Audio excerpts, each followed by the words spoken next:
Qué bendición que usted pueda estar aquí. Yo siempre digo que si usted está aquí hoy es porque Dios todavía tiene planes con usted. O si no, usted estuviera en cualquier otro lugar. Amén. Quiero que salude por lo menos a 5 personas y le diga, me encanta tu peinado. Vamos, saluda a 5 personas y dile, me encanta tu peinado.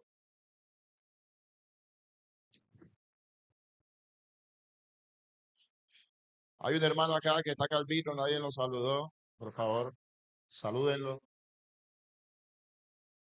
Qué bendición. Quiero eh, aprovechar el tiempo para poder traer una palabra a su corazón. Eh, Estuve escribiendo sobre algo que Dios puso en mi corazón. Anoche me tocó predicar y bueno, me fui tarde cuando estaba con los chicos y sentía la carga. Para mí, predicar un domingo es una responsabilidad increíble y sé que Dios te va a hablar en esta noche. Por eso quiero que me prestes tu corazón por unos minutos para que Dios, perdón, esta mañana, para que Dios pueda traer una palabra a tu corazón. Pero antes de eso vamos a orar por un minuto. Quiero que inclines tu rostro allí, puedas cerrar tus ojos. Padre, te damos gracias en esta mañana, Señor. Gracias porque sabemos, Señor, que tú estás aquí con nosotros. Gracias porque tu misericordia, Señor, son nuevas cada mañana para nosotros. Gracias, Señor, porque cuando no merecíamos nada, tú nos diste todo, Señor. Si estamos aquí es por ti y para ti, Señor. Aquí el protagonista eres tú, Señor, y siempre serás tú. La gloria es para ti, Señor, y la honra es para ti. Usa mi vida, Señor, como un instrumento solamente, para que tú puedas hablar a tu pueblo, Señor, a las personas que tú amas, con quienes tienes planes y destinos, Señor. Llévate de nosotros, Señor, toda distracción y que nuestro corazón pueda recibir tu palabra, Señor. Y que tu palabra, Señor, cumpla el propósito por el cual, Señor, tú nos permites escucharlas en esta mañana. Gracias te damos por esta iglesia, por los servidores, por los líderes, por nuestra pastora Saray, Señor, que tú la guardas donde quiera que ella está, Señor. En el nombre de Jesús, te damos gloria y honramos tu nombre con el mejor de los aplausos, Señor.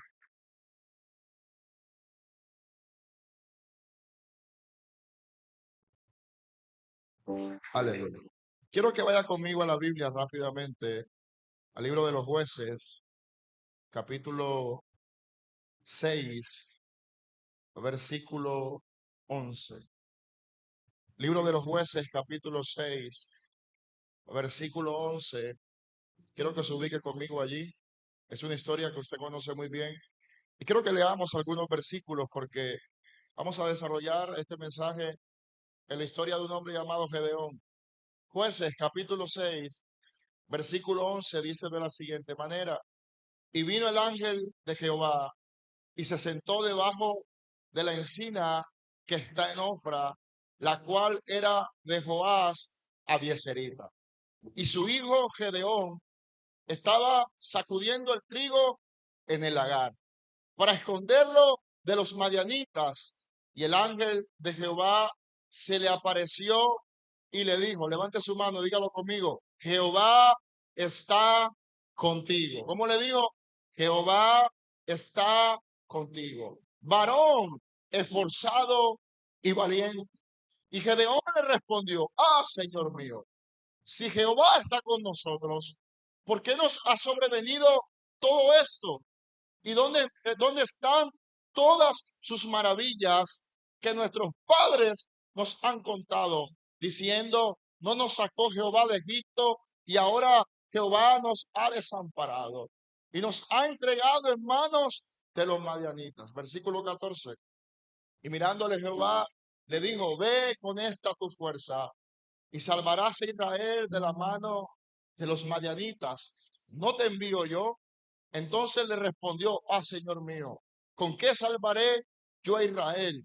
He aquí que mi familia es pobre en Manasés y yo el menor en la casa de mi padre. Jehová le dijo, ciertamente yo estaré contigo y derrotarás a los madianitas como a un solo hombre. Y él respondió, yo te ruego que si he hallado gracia delante de ti, me des señal de que tú has hablado conmigo. Te ruego que no te vayas de aquí hasta que vuelva a ti y saque mi ofrenda y la ponga delante de ti. Y él respondió, yo esperaré hasta que vuelvas. Cuando tú lees esta historia, que es una historia bastante conocida, bastante predicada por todos, de alguna manera es una historia con la que estamos familiarizada. Es interesante y quiero ir despacio para poder transmitirte lo que Dios hablaba en mi corazón cuando leía la historia de Gedeón. Y lo primero que quiero que sepas es que cuando tú te ubicas en el libro de Jueces, capítulo 6, versículo 11, especialmente a la altura del versículo 11, la Biblia comienza a desarrollar la historia de Gedeón. Pero cuando tú te vas a los primeros versículos, es interesante porque la Biblia dice algo que es muy importante para poder entender el desenlace de esta historia. Y lo primero que la Biblia dice es que la Biblia dice que los hijos de Israel hicieron lo malo delante de los ojos de Jehová. ¿Qué hicieron? Hicieron lo malo delante de los ojos de Jehová. ¿Y qué fue eso malo que hicieron? Lo malo que hicieron fue que este pueblo se había desviado de su fe y de su buena intención hacia Dios. El pueblo de Israel culturalmente es un pueblo que ha dependido de la agricultura, del campo, de la tierra. Y en un momento de la historia, este pueblo decidió desviarse y entregarle su adoración y su confianza a los dioses paganos que algunos creían que eran los responsables de que el fruto de la tierra pudiera nacer con efectividad. Y es allí donde Israel decide desviarse y ahora ya no colocan su confianza en Dios, sino que deciden colocar su confianza en dioses paganos, dioses como Baal y dioses como Acera. Y este pueblo comenzó a desviarse, comenzó a hacer las cosas incorrectas. Y producto de eso, caen en una crisis. Y si tú lees la historia con atención, la crisis que Israel estaba viviendo era una crisis bastante devastadora, una crisis bastante difícil. Porque la Biblia dice que cuando ellos se desviaron y comenzaron a idolatrar a otros dioses, entonces llegaban un grupo llamado los mayanitas, los cuales robaban todo lo que Israel sembraba. Se llevaban todo el producido de la tierra y de las cosechas. Y dice la Biblia que a causa de esto Israel empobrecía en gran manera. Era una crisis económica devastadora. Era una crisis espiritual bastante difícil. Quiero que puedas meterte conmigo en la historia para que puedas percibir más o menos cómo Israel se sentía. Estaban viviendo una temporada compleja y difícil. La Biblia dice que todo lo que producían se lo robaban los madianitas. ¿Te puedes imaginar lo difícil que sería trabajar y trabajar y al final todo lo que produces termina en manos de otra persona? Es una situación compleja y difícil. La gente comenzó a perder sus esperanzas. La gente comenzó a vivir una crisis financiera al punto que los ánimos de las personas comenzó a decaer, comenzó a estar por el suelo.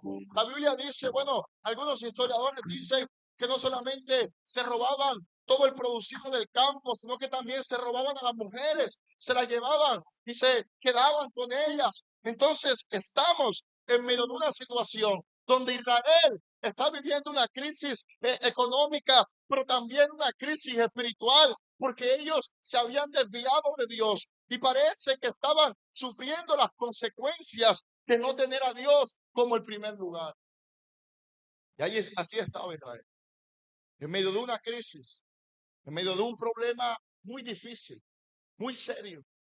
Pero cuando tú lees el versículo 11, la Biblia comienza a narrar la historia de un hombre llamado Gedeón. Levante su mano derecha y diga conmigo, Gedeón. Ahora, lo primero que la Biblia dice de Gedeón es que Gedeón estaba en el lagar sacudiendo el trigo.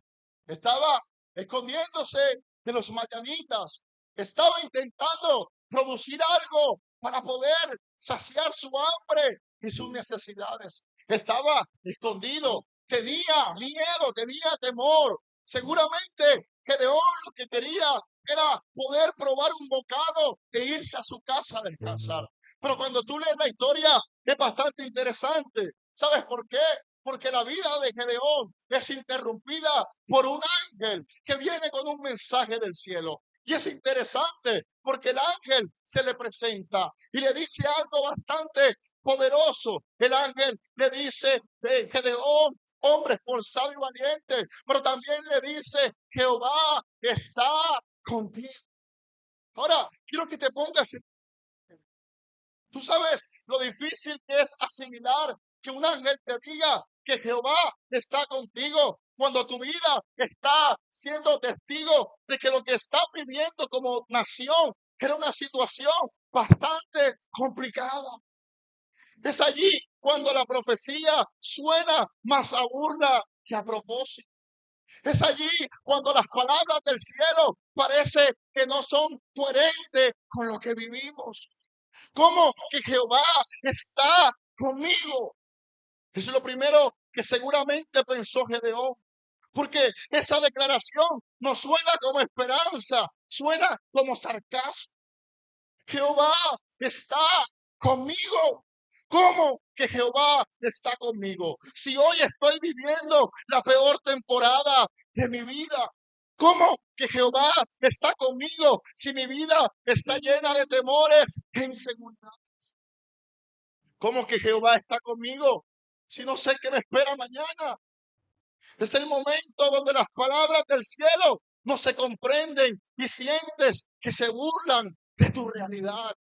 Así se sentía Gedeón al escuchar que un ángel le decía, Jehová está contigo. Dios le dice, tú eres valiente, pero él está escondido.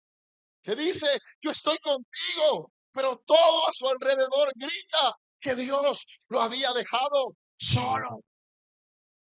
Es justo allí cuando la palabra de Dios no coincide con lo que tus ojos están viendo. Gedeón escuchó una promesa. Dios está contigo, pero estaba viviendo una ruina. Escuchó a un ángel decirle algo que su vida no podía asimilar. Escuchó con sus oídos lo que con sus ojos no podía ver. ¿Sabes qué le dijo? Jehová está contigo. ¿Cómo que Jehová está conmigo? Cuando Israel estaba devastada, invadida por los madianitas, robada, humillada, lo poco que sembraban se lo llevaban los enemigos. Gedeón estaba sacudiendo el trigo en el lagar, un acto desesperado de supervivencia. Jehová está conmigo. ¿Cómo que está conmigo? ¿Cómo concilias la promesa de presencia divina cuando estás escondido en una cueva lleno de miedo? Es el momento donde el cielo habla cosas sobre ti que tu entorno contradice completamente. Es justo allí cuando el dolor habla más fuerte que la fe. Ah, Señor mío, dijo Gedeón, si Jehová está con nosotros, ¿por qué nos ha sobrevenido todo esto? Esta es una de las preguntas más humanas y verdaderas de toda la Biblia. ¿Dónde está Dios cuando la vida nos golpea? ¿Dónde está Dios cuando sentimos que la vida se nos va y se nos rompe en pedazos? ¿Dónde está su presencia cuando mi realidad me aplasta? ¿Dónde está Dios? ¿Dónde está Dios cuando siento que es mi final y no hay nada que yo pueda hacer para eso? Gedeón no dudó del poder de Dios. Él dice, hemos oído de sus maravillas. ¿Sabes qué dice Gedeón? Gedeón dice, yo he oído de sus maravillas. Él no dudó del poder de Dios. Lo que él duda es si ese Dios todavía se interesaba en él. Es justo allí cuando te cuesta creerle a Dios porque estás acostumbrado tanto a la derrota y a perder que sus palabras parecen incoherentes. A Gedeón lo criaron escuchando sobre un Dios que hacía maravillas, pero él no vivía ninguna de ellas. Lo criaron con fe, pero la vida lo rodeó de fracaso. Conocía la historia de Moisés, pero su generación solo conocía el hambre, la vergüenza y el temor. Jehová está conmigo. ¿Cómo que está conmigo? Cuando el sufrimiento es crónico, uno deja de orar esperando que empieza a orar para sobrevivir. Así estaba Gedeón. Ya Gedeón no se veía en un futuro, no tenía visión, no tenía ni siquiera deseos de salir de allí, tan solo intentaba sobrevivir. Gedeón no era incrédulo, sencillamente estaba herido, herido por la crisis que estaba viviendo, herido por la situación que estaba atravesando. No tenía un corazón rebelde, tenía un corazón desilusionado. Y un ángel viene y se presenta y le dice: Jehová está contigo.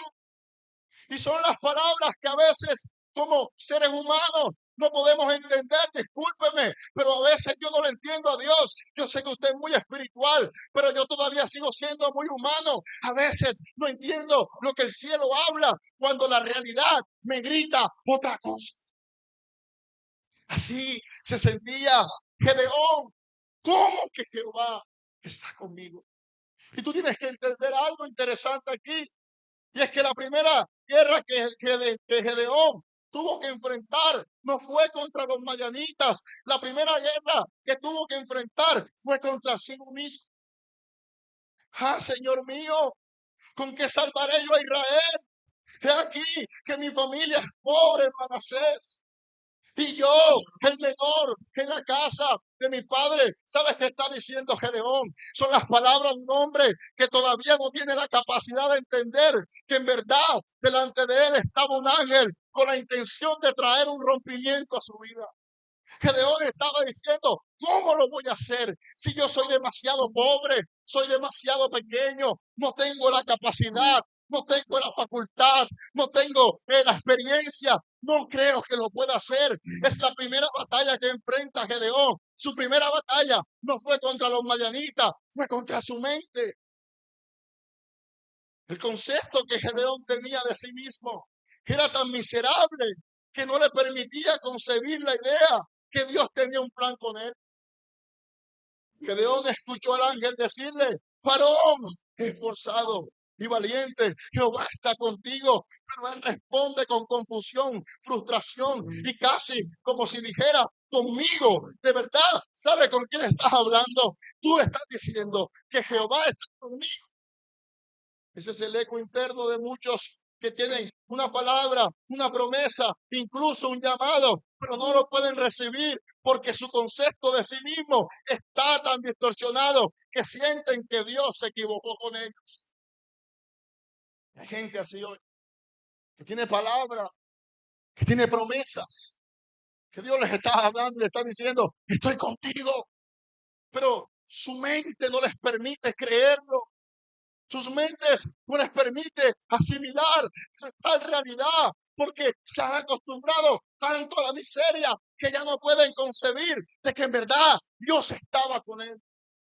Hay gente con talentos, pero piensan que no sirven. Hay gente con propósito, pero creen que es para otros, no para ellos. Hay gente con llamado, pero sienten que no califican. Gedeón no dudó de Dios. En realidad, Gedeón dudó de él mismo. Porque una palabra profética poderosa no puede activar a alguien que está emocionalmente roto. Es imposible. No se puede. Hay gente desesperada por una palabra profética. Escúchame, una palabra profética en un corazón lastimado podría ser lo peor que le pase. Por eso Dios necesita primero sanar tu corazón, sanar tus heridas, sanar tu mente, porque nadie que esté roto puede asimilar una verdad como la que Dios estaba diciendo. Y esto es lo que pasa con muchos hoy.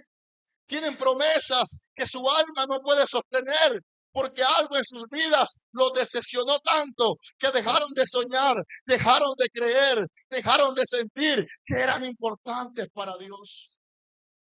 ¿Qué haces cuando Dios aún cree en ti? ¿Qué haces cuando Dios aún cree en ti, pero tú ya no crees en ti? ¿Qué haces cuando Él tiene más confianza en ti que tú mismo? Gedeón no rechazó el llamado por orgullo. ¿Sabes por qué lo rechazó? Por dolor.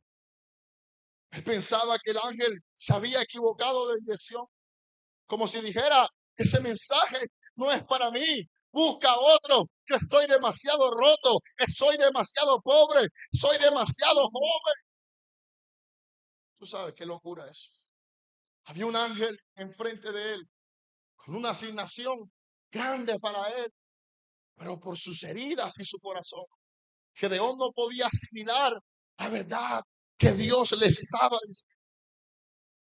Es cuando te acostumbras tanto a la crisis que prefieres excusas antes que compromiso.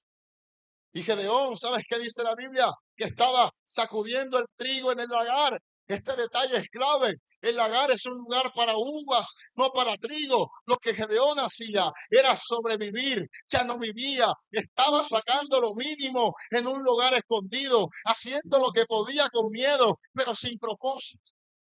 ¿Por qué? Porque la crisis no solo lo empobreció por fuera, también lo empobreció por dentro.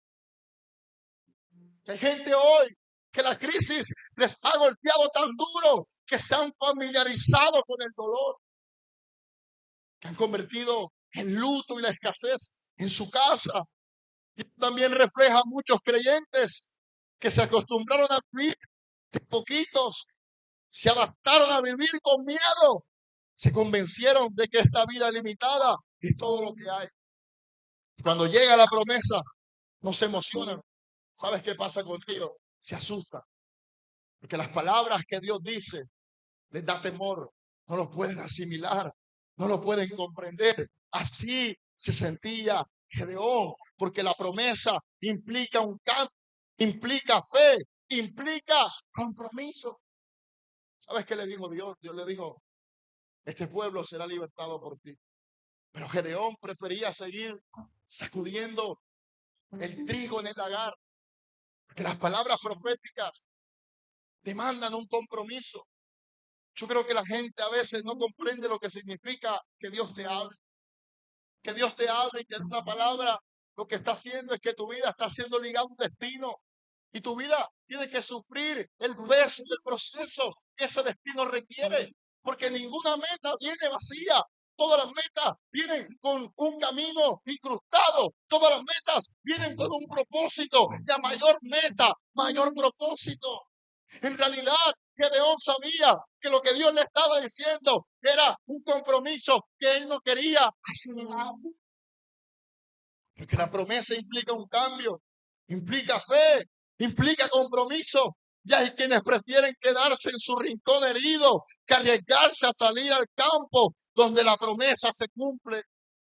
Gedeón estaba tan convencido de su miseria que prefirió seguir siendo el mismo antes que comprometerse con la palabra que lo empujaba a crecer.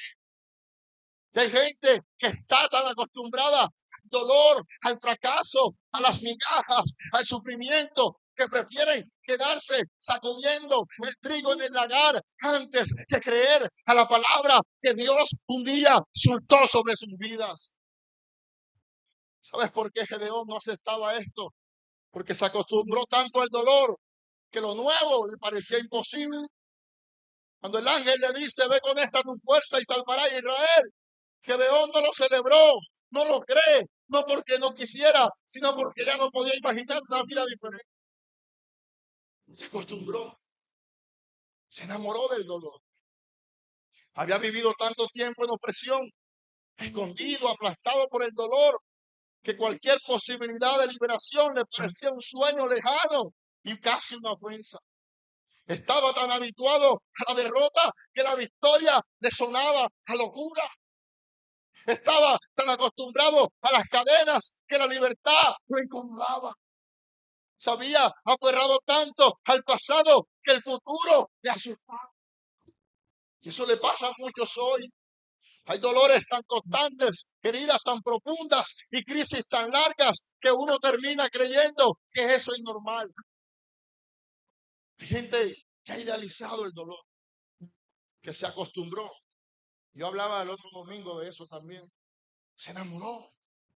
Gedeón prefería seguir en el lagar comiendo migajas cuando había un Dios dispuesto a darle una vida diferente. Porque lo nuevo a veces te exige creer otra vez, confiar otra vez, intentar otra vez. Y eso para un alma cansada es demasiado difícil. Gedeón no rechazaba el plan de Dios porque fuera malo. ¿Sabes por qué lo rechazaba? Porque sentía que ya no tenía fuerzas para algo nuevo.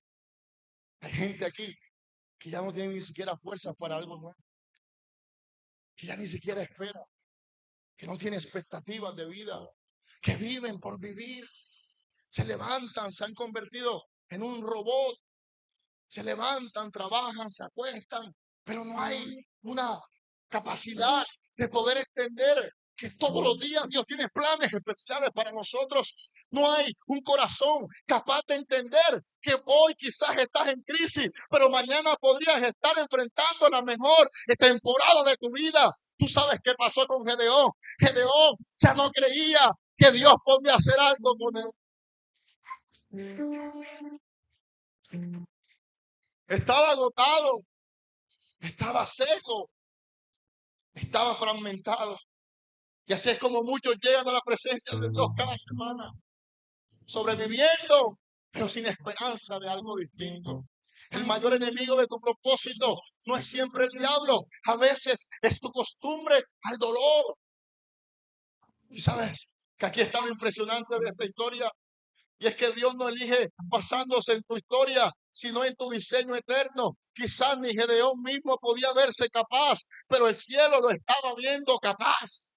Quiero que sepas que Dios muchas veces te pide hacer cosas que para ti son dolorosas, que para ti son demasiado difíciles, pero ¿sabes por qué te las pide? Porque el cielo te ve capaz. El cielo te ve capaz de montar un negocio, aunque ya fracasaste uno, capaz de volver a casarte, aunque una relación pasada te hizo sentir que no valía nada. El cielo te ve capaz de terminar la carrera de tus sueños, aunque no tengas la provisión financiera. El cielo te ve capaz de ejercer un ministerio de impacto, aunque tú mismo termines sintiéndote demasiado indigno. El cielo te ve capaz de dar hijos, aunque un diagnóstico médico diga que no. El cielo te ve capaz de cambiar la historia de tu generación. Tú sabes, él no se veía capaz, pero el cielo lo veía capaz. Que algunos de ustedes ni siquiera se ven capaces, pero el cielo te ve capaz, te ve diferente. ¿Sabes por qué? Porque Gedeón se veía como un miserable, pero el cielo lo veía como un hombre esforzado y valiente. Y tú tienes que entender que la crisis a veces te hace perder tu identidad. A veces la crisis te hace olvidar quién eres. Señores, a ustedes quizás se les olvida, pero ustedes no son cualquier cosa. Ustedes son los hijos del Dios más grande, capaz de cambiar la historia de cualquier persona. Quiero que le digas a tu vecino, el cielo te ve capaz. Vamos, díselo a otro, el cielo te ve capaz.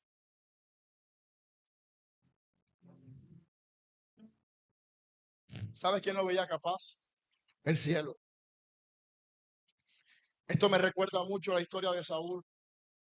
Cuando Saúl estaba persiguiendo a los cristianos y cayó por una manifestación de Jesucristo. La Biblia dice que Dios levantó a un hombre llamado Ananías. ¿Tú sabes qué le dijo? Ananías, ve y ora por Saulo de Tarso. Cuando Ananías escuchó ese nombre, se erizó la piel y dijo, Señor, ¿cómo me pides que ore por un hombre que nos persigue para matarnos? ¿Sabes por qué? Porque una cosa ve la tierra, pero otra cosa ve el cielo. Dios le dijo, ¿sabes? Tú podrás ver un asesino, tú podrás ver a alguien que ha cometido errores, tú podrás ver a alguien que se ha equivocado, pero aquí en el cielo vemos otra cosa. Aquí vemos un hombre capaz de direccionar iglesia, aquí vemos un hombre capaz de escribir libros, aquí vemos a alguien que será fundamental para el desarrollo del nuevo pacto. Por eso tú tienes que entender que cuando tú te ves débil, el cielo te ve capaz. Cuando tú ves a tus hijos en perdición, el cielo lo ve diferente, porque una cosa es lo que ve la tierra y otra cosa es lo que dice el cielo. El cielo te ve capaz. Gedeón, levántate. Gedeón, toma fuerzas. Gedeón, ten ánimo, porque hay una palabra para ti, porque hay un destino para ti, pero necesitas creerlo, necesitas vencer en tu mente, necesitas aceptarlo en tu corazón. Sabes, Dios nunca ha tenido problemas para darnos, siempre somos nosotros los que tenemos problemas para recibir, porque no lo creemos. Porque hemos relacionado que las cosas grandes que Dios pudiera hacer, en realidad las hará con otras personas. ¿Sabes qué dijo Gedeón? Soy demasiado pobre, soy demasiado joven, ve y busca otro. Pero Dios decía, no, Gedeón, es contigo que Dios lo quiere hacer. ¿Sabes por qué? Algunos en las iglesias crecen y otros pasan años y parece que no pasa nada con ellos. Porque hay algunos locos que creen cualquier cosa que un profeta le dice. Hay gente que es bien trastornada. Cualquier palabra la abrazan, la creen, se vuelven locos. Y por eso crecen, porque se enamoran de la palabra, se enamoran de lo que el cielo dice. No les importa lo que están viviendo. Hay gente en la iglesia trastornada y me encanta esa gente porque su crisis dice una cosa, pero su fe dice otra. Son gente que no tiene dinero, pero cree que Dios puede hacer algo con ellos. Son gente que está viviendo su peor crisis, pero siguen creyendo que Dios está con ellos.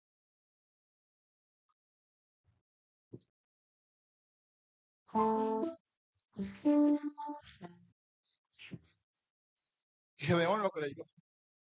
Se montó en la película y dijo, ¿sabes? Yo quizás nunca pensé que Dios tuviese un plan conmigo, pero me gusta que Gedeón fue muy inteligente. Hubo algo que pasó en su mente cuando Gedeón pudo entender que era real, que Dios tenía un plan con él. Y el tercer punto yo le he nombrado herramientas correctas para guerras descifradas. Gedeón fue y preparó un cabrito y panes sin levadura y lo presentó al ángel. Escúchame, el ángel se le aparece, le dice, Gedeón, esforzado y valiente, Dios tiene un plan contigo, levántate. Pero Gedeón no se quedó con las manos cruzadas. El tipo fue entendido. ¿Sabes qué hizo? Fue, buscó una ofrenda y la ofreció delante del ángel. ¿Sabes por qué? Porque él tenía claro que hay herramientas eficaces para poder desarrollar las promesas de Dios. Escúchame esto, la tierra estaba en crisis financiera. Los madianitas arrasaban con todo. No había cosecha, no había alimento, no había ganado. Y en medio de esa escasez, Gedeón da una ofrenda. Eso tiene sentido humano, pero tiene todo el sentido espiritual. Porque el primer paso de victoria en cualquier guerra no es física, es mental. ¿Sabes qué hizo Gedeón? Cambió su mente. Y Gedeón lo entendió. ¿Sabes por qué? Porque cambiar la mente es lo que necesitamos hacer para poder cambiar nuestro destino. Gedeón comenzó esta historia lleno de miedo, escondido, sin esperanza. Era uno más del pueblo, repitiendo la misma queja, la misma miseria, la misma actitud. Si Dios está con nosotros, ¿por qué nos ha sobrevenido todo esto? Pero algo cambió en él. Dejó de quejarse y empezó a actuar. Dejó de esconderse y empezó a entregar. Dejó de ser un sobreviviente para convertirse en un adorador. Y eso es lo que marca la diferencia. Porque hay batallas que no se ganan con espada, sino con una mentalidad transformada. Gedeón entendió que lo que estaba viviendo no era solamente una guerra militar, era una guerra espiritual. Y el arma correcta no era una lanza, era una ofrenda. ¿Por qué una ofrenda, profeta? Porque la ofrenda representa un cambio de lógica. Un hombre pobre sin esperanza no ofrenda. Un hombre amargado no entrega. Pero alguien que cree que algo nuevo está a punto de comenzar es alguien que se atreve a entregar lo que parece ilógico. ¿Tú sabes qué? Representaba esta ofrenda, representaba una mente transformada. Gedeón estaba diciendo 5 minutos antes, era un amargado, era un afligido, no tenía destino, pero ahora doy una ofrenda, la doy en medio de una crisis, la doy en medio de una escasez. ¿Sabes qué decía eso? Que Gedeón estaba listo, estaba expectante, porque sabía que algo nuevo venía para él. Gedeón descifró la guerra y eligió las herramientas correctas, porque entendió que algo que muchos ignoran, A veces la forma de romper una crisis no es esperando un milagro, es cambiando la mentalidad. ¿Tú sabes cuál es la mejor manera de romper una crisis? A veces nos acostumbramos a que Dios haga milagros y no está mal, no me malinterprete. Pero la mejor manera de romper una crisis no solamente es esperando un milagro, es cambiando nuestra mentalidad.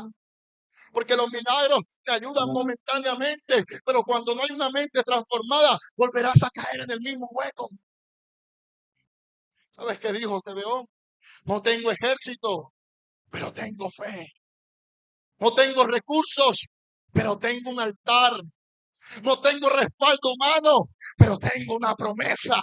Por eso doy una ofrenda. Es una locura, porque una cosa es dar una ofrenda cuando tú tienes, pero otra cosa es darla cuando no tienes nada. Lo que Gedeón está haciendo es diciendo en el mundo espiritual: mi mente acaba de cambiar. Ustedes no saben, pero algo me pasó. 2 minutos antes era un resentido, me quería morir, pero ahora soy capaz de dar. ¿Y sabes por qué soy capaz de dar? Porque estoy creyendo que algo nuevo va a suceder conmigo.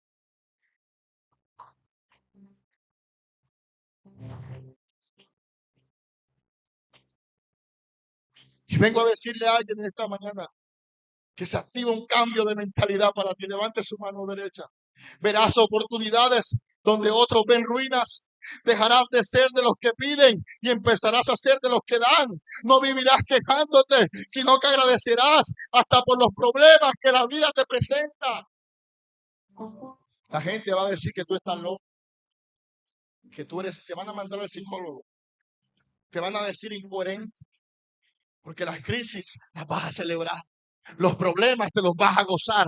Levantarás las manos cuando no hay fuerza. Y eso es de gente loca, eso es de gente trastornada. Pero bendito Dios, porque lo que la gente no entiende es que cuando tú tienes una actitud como la de Gedeón, cuando hay un cambio de mentalidad, entonces eres activado para poder disfrutar del nuevo nivel. Hay gente que lleva años esperando la promesa, pero quiero decirte algo: la promesa lleva más tiempo esperándote a ti, a que puedas cambiar tu mentalidad, a que puedas creer, a que puedas avanzar, a que puedas emprender, a que puedas levantarte. Hay gente diciendo: ¿y cuándo Dios lo hará? Y Dios está diciendo: cabezón, estoy esperando que tu mentalidad cambie. Apenas que tu mentalidad cambie, yo lo voy a hacer contigo.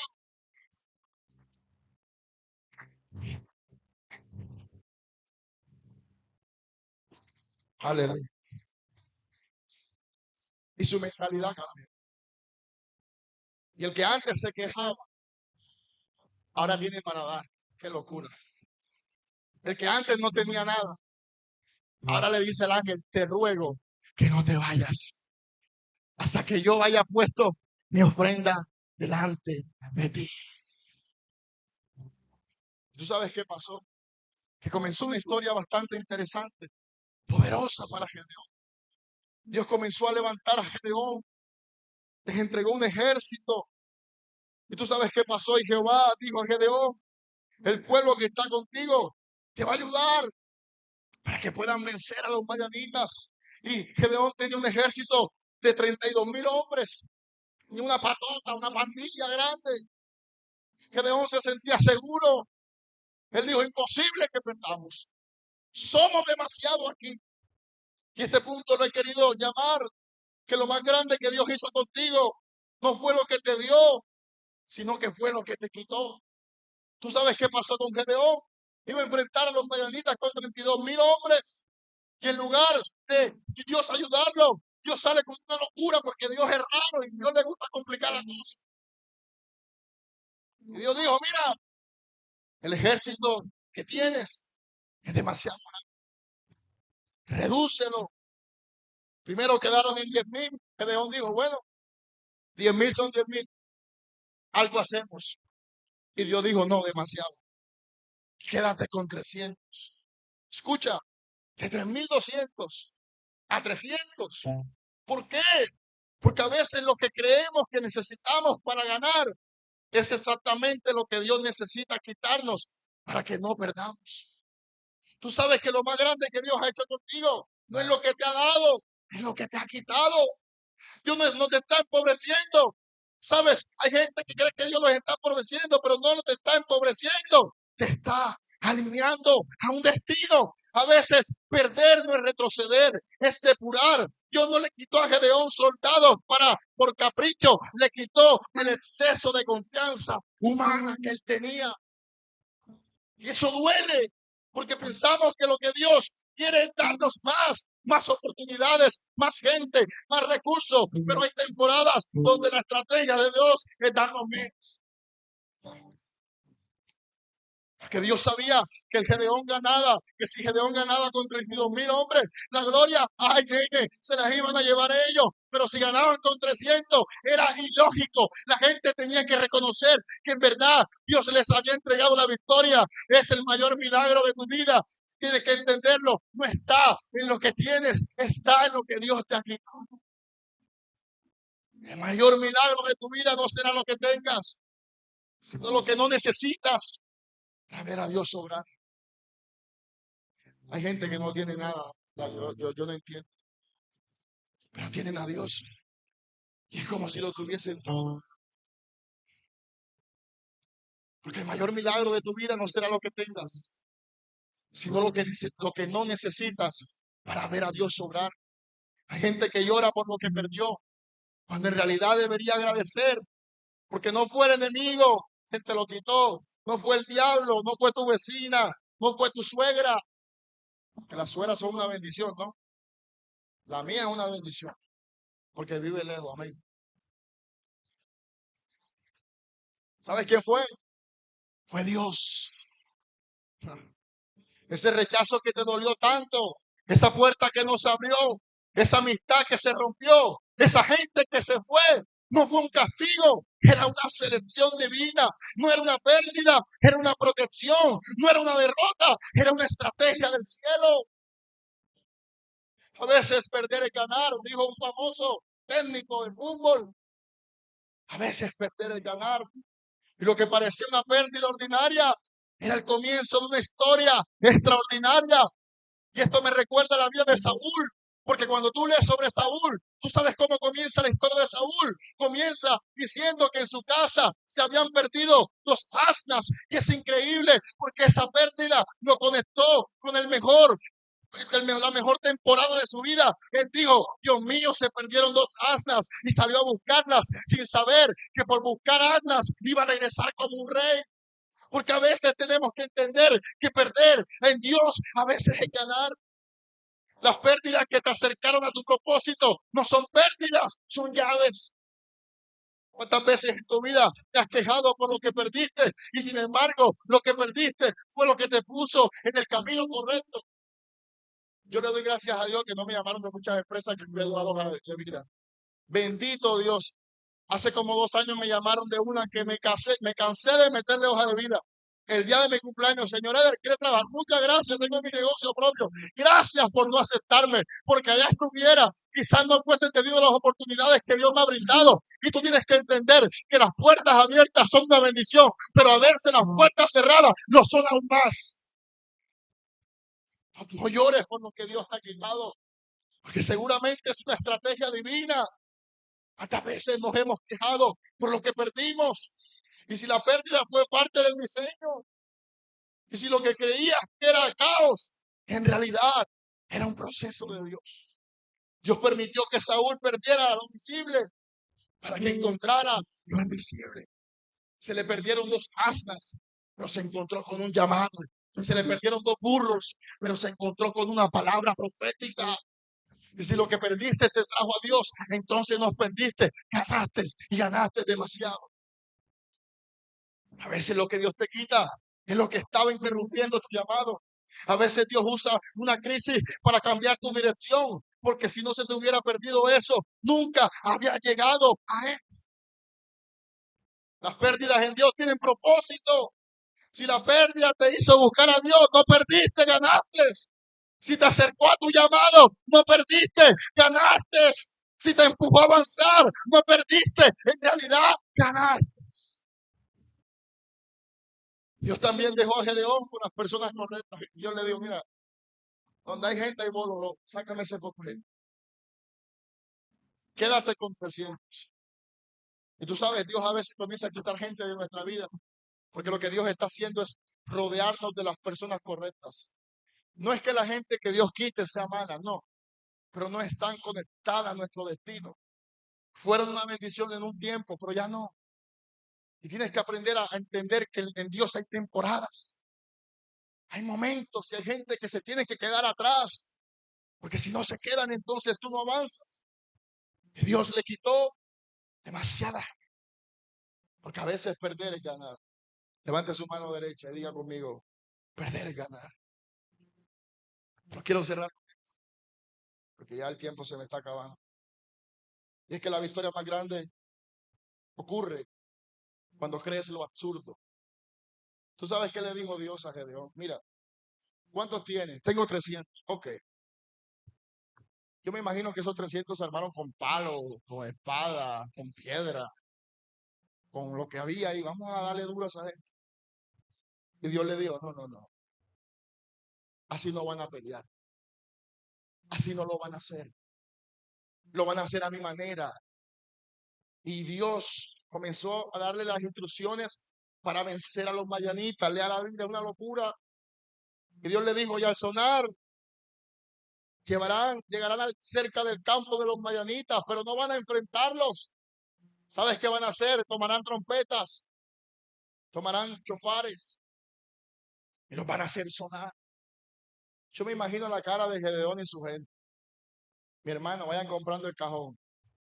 Compren de a dos en uno, sale más barato. Porque esto no tiene lógica. ¿Cómo que vamos a enfrentar a un ejército tan fuerte como los madianitas, con chofares, con trompetas, con alabanza? Esto es una locura. Pero tú tienes que entender que la victoria más grande ocurre cuando crees lo que parece absurdo. Gedeón no ganó la guerra peleando con espada, ganó la guerra obedeciendo una instrucción que no tenía sentido. Cuando Dios le dijo que se quedara solo con 300, cuando lo mandó con trompetas, cántaros y antorchas, cuando la estrategia del cielo parecía una locura en la tierra, fue ahí donde comenzó la victoria. Cuando comienzas a creer en lo que parece ilógico, en lo que parece absurdo, porque tienes que entender que hay batallas que no se ganan luchando, se ganan creyendo. No fue la fuerza de Jesús, no fue la cantidad de su ejército, fue su fe y su obediencia la que provocó que los enemigos, ¿sabes qué pasó? Estos tipos estaban dormidos y cuando comenzaron a sonar las trompetas y el ruido, los tipos se levantaron y se terminaron matando unos a otros. Ellos mismos se destruyeron. Ellos no tuvieron ni siquiera que enfrentarlo, porque tú tienes que entender que cuando tú obedeces la voz de Dios, lo que te quería matar se terminará destruyendo a sí mismo. No fue la fuerza de Gedeón, fue su obediencia. Porque obedecer lo incoherente es lo que activa lo sobrenatural. Lo que parece ilógico a tus ojos puede ser una lógica divina. Gedeón no tuvo que matar a Madián, porque Dios hizo que se mataran entre ellos. ¿Te imaginas lo que él pensaba que iba a destruirlo? Se destruyó sin que lo tocaran. Así obra Dios con los que se atreven a creerle, aun cuando no lo entienden. Obedecer sin entender, obedecer sin resultados. Gedeón no entendía, pero obedeció. Gedeón no tenía lógica, pero tenía fe. Y esa fe desató una victoria que no necesitó armas. A veces la fe más genuina es la que se atreve a caminar cuando la razón dice no tiene sentido. ¿Sabes cuándo empezó la victoria de Gedeón? Cuando le creyó a Dios. No cuando levantó su espada, no cuando reclutó soldados, sino cuando obedeció lo que parecía absurdo. A mí nunca se me va a olvidar cuando yo tuve a mi hijo, 2012, 2013. Yo comencé a trabajar con mi papá y a mí me pasaba algo, y es que yo caí en una depresión porque yo en el colegio siempre fui muy aplicado. Usted me ve desordenado, pero a mí me gusta el estudio demasiado. Y yo en el colegio siempre fui muy aplicado, siempre ocupaba los primeros lugares. Cuando yo tuve que enfrentar esta situación, ayer se lo decía a mi hijo, Se lo contaba, le decía, cuando yo te tuve fue difícil, hasta pensé en no tenerte. Tuve que abandonar algunos sueños personales, pero verte grande, tener la dicha de ser un papá joven con un niño grande, es maravilloso. Pero en esos años yo caí en depresión porque, bueno, mi transporte, yo trabajaba con mi papá en Simón Bolívar y mi transporte era una bicicletica. Y cuando yo entraba a Facebook, yo veía a mis compañeros de colegio yendo a la universidad, realizando su vida. Y yo decía, me destruí la vida, loco. Pero los años pasaron, tú sabes. Y yo vine aquí a Dios. Y lo único que yo venía a buscar aquí a Dios era que Dios cambiara mi vida. Y siempre hablo de esto por una razón, porque yo creo que uno tiene que hablar de lo que Dios ha hecho contigo. Y hoy estar en la universidad para mí significa demasiado. Quizás para algunos no significa nada, pero para mí significa demasiado. Porque es la respuesta de Dios para mi vida que me hizo entender que nunca es demasiado tarde. Y cuando yo entré a la universidad, se lo juro, no tenía los recursos, no los tengo. No tengo, la economía no me llega hasta allá aún. Pero ver cómo Dios increíblemente en cada semestre hace cosas para que yo pueda pagar, cómo Dios me coloca en gracia con los profesores, cómo de hecho me siento demasiado cómodo en la universidad, me conocen, me saludan y eso me hace sentir especial. Es entender que la mayor victoria no es derribar a Madián. ¿Tú sabes cuál es la mayor victoria que podemos tener? Es creer las locuras de Dios. La mayor victoria que tú puedes tener es tener fe en lo ilógico. Yo vengo a desafiarte en esta mañana. ¿Sabes por qué? Porque yo sé que muchos aquí tienen sueños personales que parecen absurdos para Dios, que parecen ilógicos. Pero Dios me dijo, dile a ellos, diles que lo que parece absurdo, lo que parece que nunca va a suceder, cuando tú tienes fe, cuando tú tienes confianza, cuando tú sabes quién es tu Dios, tendrás que disfrutar de ellos. ¿Y sabes qué es lo peor? No vas a mover ni un dedo. Dios lo hará todo por ti. Aplauda al Señor.